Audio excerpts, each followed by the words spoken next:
My name is Robin Jones, and my definition of racism is to judge a group of people negatively based on your negative idea of that group. At this moment, I would say that the part that social media is playing as the negative effect on race relations. People are not communicating; they're talking at each other, not to each other. There are people that I see post things so negative about another group, but really, I know those people personally, and that if you ever sat down and had a one-on-one conversation with them, the conversation would go totally different. Growing up in the South, we always had the idea of how prevalent racism was here in the South. But my first experience with blatant racism was in Oak Brook, Illinois, back in 1996. I was a personal manager assistant for Michael Johnson, Olympic gold medalist Michael Johnson. We were doing a book signing at Barnes and Nobles at this mall.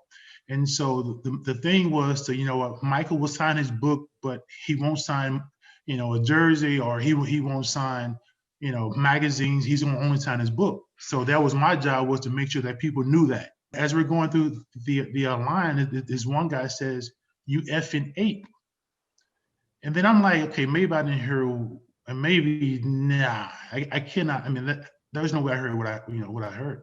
And so, guy said it again. You effing ape. Go back to where you came from. So now I know the guy's talking to us, and he's talking to me personally. Well, you go through all emotions, and it's so blatant. It became funny to me because I want to react one way, but then I know how to be professional, and I had to keep it professional. So I was told later that that guy does that all the time, trying to get a reaction because he wants to sue somebody.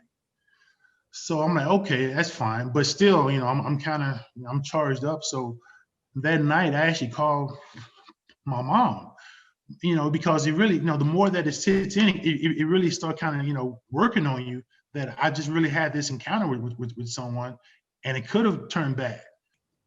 First, she made sure that I was okay. And then she knew that I wasn't harmed physically.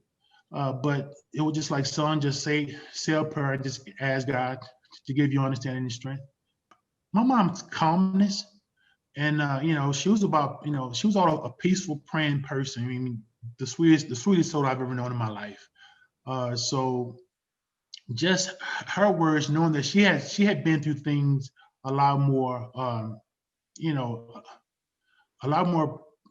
Say the word. I know she's had more encounters than what that one encounter that I'd had with people, and my mom was actually a domestic for when I was younger. She would clean houses over in Highland Park. I remember that.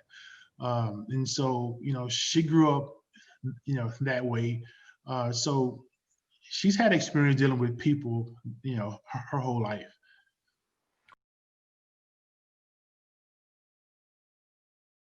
Act justly, love mercy, walk humbly with your God. Love God and your neighbor as yourself. I was raised by, a godly mother, praying mother. But one thing she always told me was treat people how I want them to treat me. And I'm telling you, that has gotten me so far in life by being kind to people, and one of my favorite sayings of all time is, you can tell the kindness of a person by how they treat people they cannot use. I try to walk through life that way, being kind to everybody. It doesn't matter, what you have, or what you have on, or your title. Just treat everyone with kindness.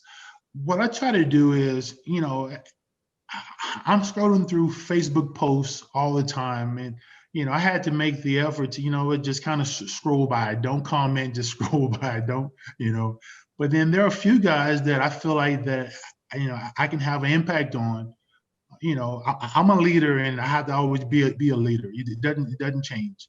And so, there are a few guys I have reached out to personally that, might have a different opinion than what I have, or a different view on life. But I say, you know what, why don't you reach out to someone different than you, and then just ask them a question versus posting memes. Those memes are, the downfall of our society, I feel, because they're too, wide sweeping, and None of them are accurate. They're not 100% accurate. There are some truth to maybe all of them, but they're not ever 100% accurate. Live life at the ground level, one person at a time.